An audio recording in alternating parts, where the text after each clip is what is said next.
Two jurors have spoken out so far in the Donna Adelson trial. Now, one of the jurors just spoke out, I think, today. So let's watch that one together. This one is on WTXL Tallahassee. So I will link it down below if you guys want to check out the article or watch the video yourself. Juror number 6, Evan Higginbotham, played a key role in those deliberations where he says jurors methodically went through each count to decide on the verdict. Going in, I was leaning towards guilty after seeing all the evidence laid out. For count one, we spent probably the first hour, 45 minutes or 2 hours of our 3 and some change that we were in there just talking about the first count and laying out all the.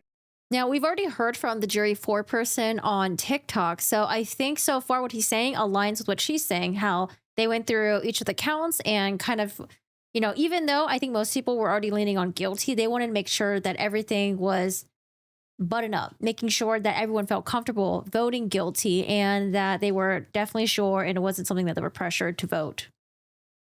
Evidence and digging through everything that we wanted to go back and look at again. Evan says the reason for that guilty verdict, the evidence, pointing to Rob Adelson, the estranged son of the family's testimony, phone records, and the bump operation. How you doing? Just want to give you this. When an undercover agent blackmailed Donna to see what she knew about the murder. The operation happened and she was handed that sheet of paper. Just taking the paper and putting it straight into her bag without looking at it.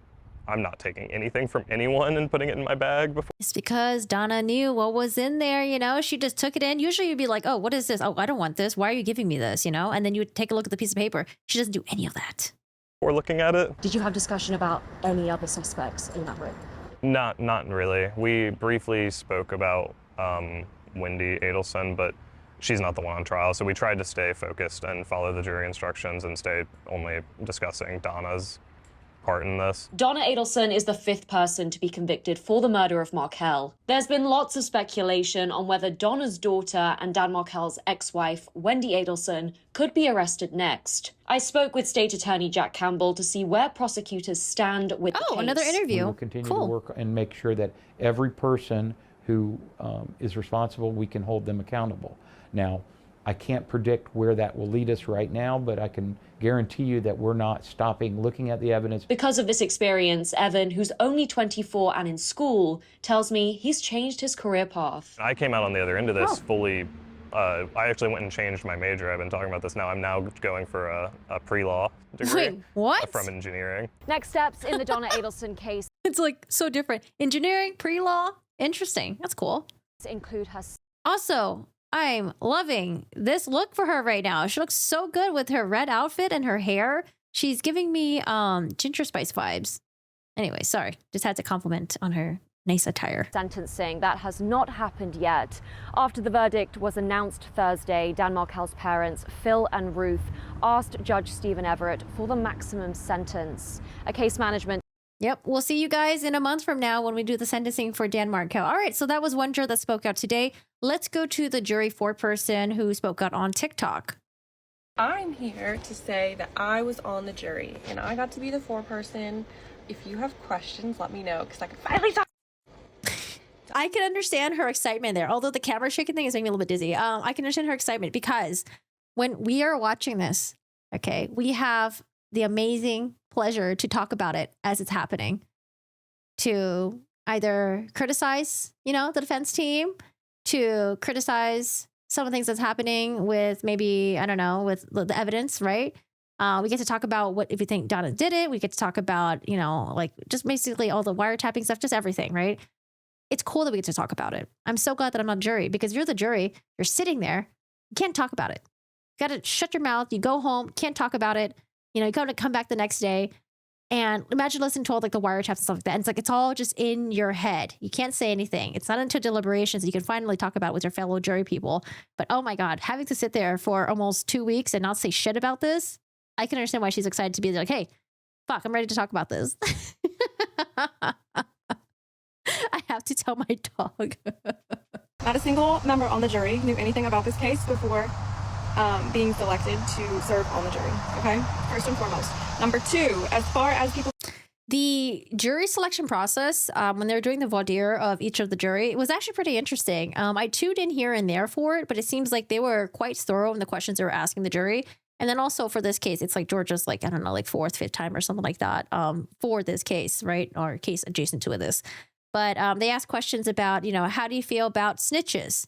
How do you feel about someone that, murdered someone, but then didn't actually shoot with a gun or something like that? Like they were getting really into like some of the nitty gritty details to pick out the juries that might be like, oh, I wouldn't feel comfortable, charging someone or convicting someone with first degree murder and like the solicitation and, all that stuff. If the person, there's no direct evidence. Right. So I think both sides did a really good job with questioning. I would say I'm a little confused with the defense team because I thought they were pretty good in voir dire as well. I thought the defense team was pretty decent in the pretrial stuff. But then when they actually had to present, their case in the trial, I was like, huh. Or like during cross-examination, I was like, oh man, like this is not the defense team that I feel like I've been watching this past couple months. She does talk about how she was on social media. However, you are being reprimanded to not look up anything about this case, right? Don't research it. If you see anything pop up, try to avoid it and all things like that. However, she's like, well, I was posting on social media because I wasn't breaking any rules or anything like that. My For You page on my TikTok, where I am the most active, is mostly like TikTok shop videos, like members of like the moms of TikTok community, because that is the content that I typically engage in. Yeah, and I think for us, we're thinking like, oh man, like if you're on social media, it's so hard to avoid the Donna Adelson stuff. But other people's feed can look totally different than yours. Like for example, my husband's feed will never have any of the trial stuff popping up. I think Debt Heard was probably like on everyone's feed, like all like the meme videos here and there. But honestly, like if I ever looked at my husband's feed, like he'll never get any of the court stuff. Like same thing with my friends who don't follow the true crime stuff. Like a lot of them won't get this shit on their feed. They'll just be like, who's that? She does show proof of her actually being on the jury, and she's not making up or anything like that. She's got the letter and all that stuff. Here is my...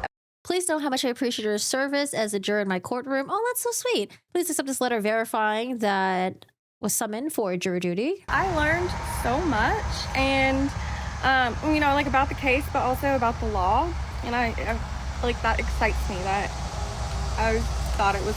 You think they've converted her into being a true crime junkie, maybe? A cool experience, a crazy first time jury experience. Because, she wasn't getting true crime stuff before, but maybe now in her, with her maybe newfound interest in true crime, maybe she'll start getting into it. I asked anyone. I asked everyone if anyone wanted to be the foreperson, and everyone was kind of like, I was like, okay, can I do it? Like, that's me. Does anyone want to be the foreperson? Can I please? Also, because I wanted to stay on point with what we were supposed to do. You know what I mean? Like, I didn't want someone else to have the opportunity to be foreperson and then just take us a million different directions. And I know how my brain works, so I was just, like very sequential and purposeful with my... But within the first hour and a half, I want to say, everyone was agreeing that she is guilty. It was unanimous within the first hour and a half. But as the foreperson, you need to be looking for, the different body language, people's facial expressions, all of that. Interesting, because I was wondering if some people were like, oh man, I don't know, she's involved because even though there's like the wiretap stuff, like what if she was only involved afterwards, when Charlie was telling her about the extortion and she was like paying the checks to Katie McBanois. Who may be unsure of something. That's good. We had that. We had two people. Because there are some people that might be like, yeah, I think she's guilty. And then maybe was only saying it because everyone else was saying it, right? Because they don't want to be a dissenter or they don't want to like voice out their true opinion. So that's pretty cool for her to point that out. That seems really perceptive of her. Who said they thought she was guilty. They're like, but I'm kind of confused on this one thing. This like 0.2 on count 2 of her charge, right? So with that, I was like, okay, absolutely not. We are not unanimous right now, so we're gonna go over things. And we went over things point by point, okay? We started count 1. Count 1 was the charge for first degree murder, and it had several different points that we needed to, address. We went over definitions, we went over principle and how that would apply, all of the different things. We listed out, we had a whiteboard in there. That's actually really good because I guess sometimes, I always want to assume the best out of people, but, it's Thursday. Do you want to come back on Friday? Maybe it's getting late. And as someone that could be maybe like a shitty person, could just be like, oh, well, I mean, you think she's guilty, right? I mean, you might have questions about this, but I mean, you think she's guilty at the end of the day, right? Let's just call it guilty, right? So I'm glad that she went into details about like how, they wanted to divulge more into the confusion and like really address it to make sure that person that was going to vote guilty was completely like, no questions about it. No reservations. And most of us are visual people, and so we use the whiteboard to go over each point, list out everything that like people just said that like applied and whatever. Those people who seemed a little unsure at first, they ultimately what was needed, they needed the visual. But we went over everything several times, because this is a big decision and this is serious, and we all took our duty very seriously. Like, this isn't just fun and games and like, although it is a very cool experience to talk about now and it's exciting. I like her accent. It's like a little, like I hear like a little bit of an accent here and there. It's like a Southern accent or something. It's someone's life, and it is the law, and we all took it very serious. So like, I need people to understand that. We voted several different times in several different ways. I first had everyone, we went like by each count, right? So I had everyone go one at a time in order of our juror numbers. So 1 through 12. And I was like, okay, so for count 1, like whatever, count 1 in general, is she guilty or not guilty? And I had everyone go one at a time. We all agreed guilty. Oh, I wonder if someone's going to ask about the lesser included. If the lesser included were included, do you think it's possible that people might vote for those? Was it detrimental? I mean, because they don't know about the lesser included part. Maybe like if they did research after the trial was over and she finds out that the defense got rid of all the lesser included. I have questions about that. After that, we did like an all at once vote, and I was like, okay, so for count 1, like raise your hand if you think she's guilty. We all raised our hands, but it's still doing our duty as we're supposed to. Went over it again, and so because my thoughts on the lesser included, I think that it's possible if you give the jury more options. Sorry, I was moving away from my microphone. If you give the jury more options, it might make it more time consuming for them to actually decide and go through each one even more. But the fact that it was just first degree murder and then the solicitation and the conspiracy for first degree, it was like a lot cleaner for the jury to decide instead of going through all the lesser included that would have been on there. I wonder if they decided to not take away the lesser included, would the jury deliberation been longer? I think it would have been longer. I think so, but I don't know. Unless they were just really like, like for sure set on first degree murder, no doubts, no questions. I told people, I want you to be 100,000, 50 billion% sure of your verdict. So I want people to write down what they honestly feel and think based on the evidence and the law provided. And without feeling pressured to go along with what everyone else is saying. This is how we can be sure that everyone's on the same page. So write down your final verdicts. We'll go over it. All 12 pieces of paper said guilty. She was a better foreperson than I would have been. Yeah, I mean, honestly, her going to the details about this and making sure that everyone felt comfortable and then addressing all the concerns that people had and then going through each one and all that. She sounds like a pretty good jury foreperson. Oh, and she had to mention Donna's outburst. I mean, who could have avoided that? Who could have ignored it? There was that outburst that we all saw. And we had to go back to the jury room, and when we came out, because the parties said... What were your thoughts on the outburst? Did you feel bad for her? That they wanted. Judge Everett went one by one, once again, with all of the jurors, and wanted to hear us say, under oath, that we find her guilty. Dude, Donna was so angry at the verdict. She was like... There was a portion where she was like yelling something under her breath. Like, it looked like it was yelling because it came out forceful. She was like stomping on the ground. Like, oh my fucking God, Donna. 1 in chat if you think Wendy was involved. 2, if you're like, no, I don't think Wendy was involved. The family was controlling her. The family was doing everything behind her back. or 3 if you're like, I don't know if Wendy was involved. I would say after Charlie's trial, I was like, maybe, probably, but not sure, you know? But after this trial, I'm like, ooh, we're really leaning on number 1 over here. Now, the state hasn't said that specifically, but there's evidence showing that they were aware of what happened. And I mean, I had to think back and take my notes, because if and when the state goes after Wendy, I think they will. I think it's going to be to a lesser degree. It's not going to be the same charges, only because she. I think the video is like sped up too. I think she like sped up the video. Long story short, but also probably long at the same time. Yes, I do. And do I think she is next? Do I think Harvey might be next? Absolutely, I do. Now, the state hasn't said that specifically, but showing that they were aware of what happened. And I mean, I had to think back and take my notes, because, well, like write down new notes. We couldn't take the notes that we took during the trial out of that jury room. They get disposed after. It's not going to be the same charges, only because she insulated herself from her family, from the situation very, very well. Mm-hmm. Very well.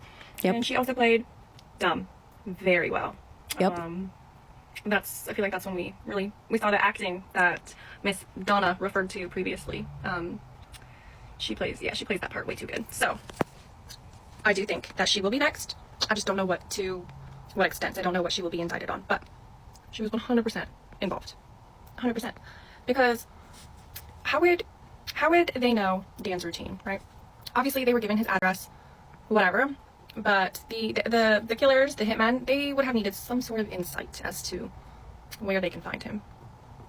Like what he would be doing, all of that, right? Her whole testimony in her mom's trial, I don't remember. I don't remember 500 sips of water. That has guilt written all over it. She's dripping in guilt, okay? I honestly, I don't know how she sleeps at night, to be honest with you, but...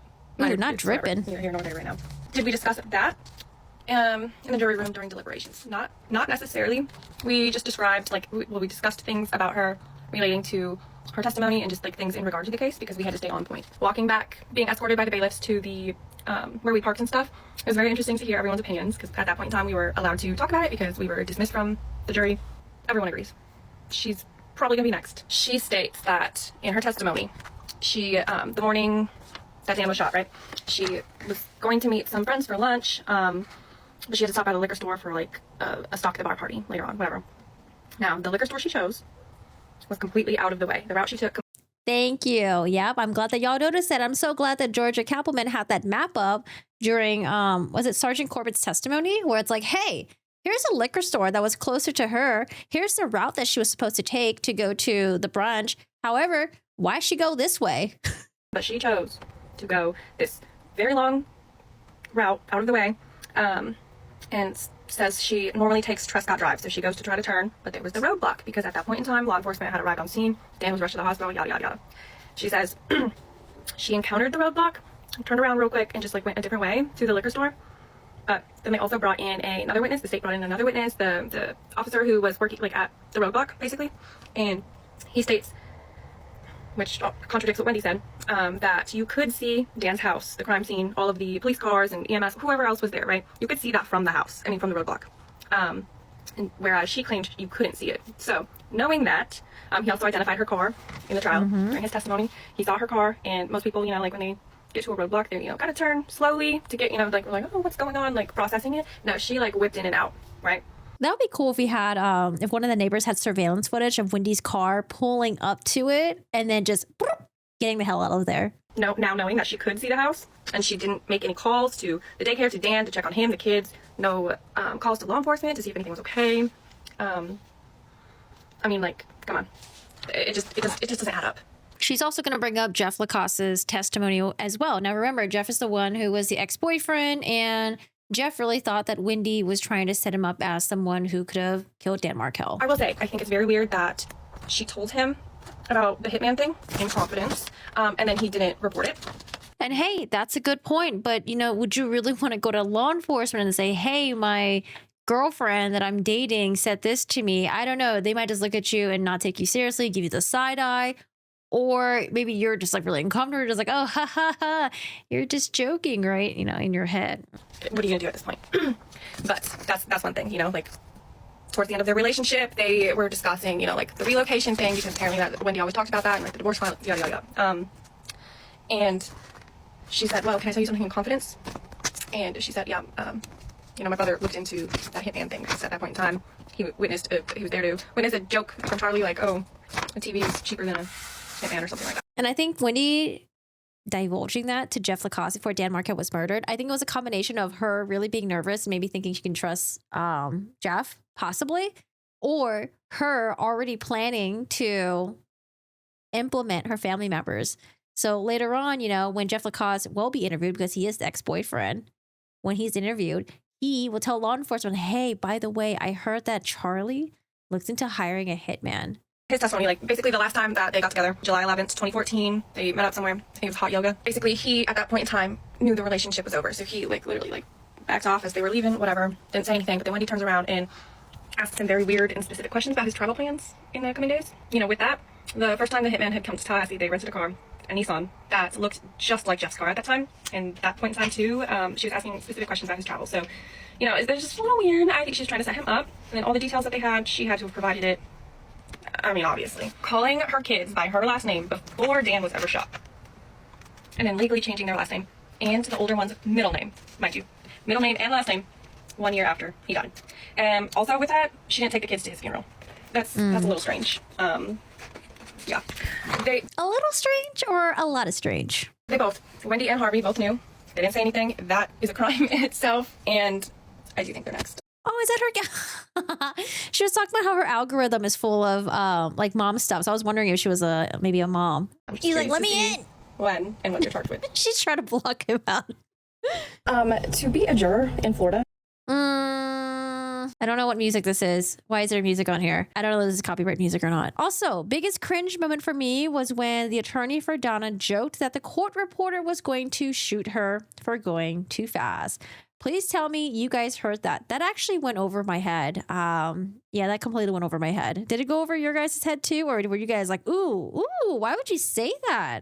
Jackie, why? About 50% of us caught that joke that she made, and 50% of us did not hear it when it happened. And I have a bad habit of talking over people, and she will shoot me if I do that. But I think when Jackie told that joke, I think it went over her head too. Like she didn't even realize. I'm like, Jackie, weren't you like a judge? Aren't you like a seasoned attorney? Like, shouldn't you know better? I don't know.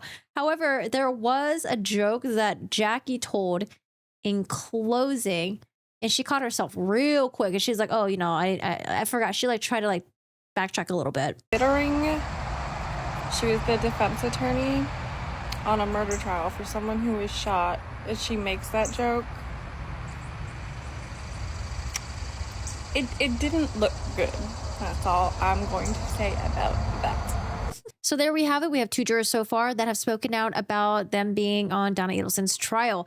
So guys, I'll keep an eye out for other jurors if they want to speak out. I mean, they don't have to. It's kind of interesting to see a juror speaking out on TikTok. Honestly, if I was a juror, I probably would rather speak on my own platform, because when you're being interviewed by someone, you know, you don't really know exactly what they're going to ask you. You don't know if you're nervous or how you're going to respond, because if you're recording yourself and you're like, ooh, I didn't like the way I said that, let me record that over again. So I honestly could see why she would take it to TikTok to give her opinions on what happened, rather than being on, I don't know, like ABC News or Good Morning America or something like that. So I would be really scared. I don't know, all the lights and everything. And sometimes they put makeup on you, you look all weird.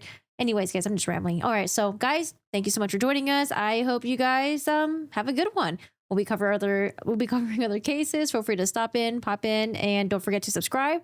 Stop by, and yeah, it'd be nice to have you guys around again. And I'll see you guys a different day. That's it for today.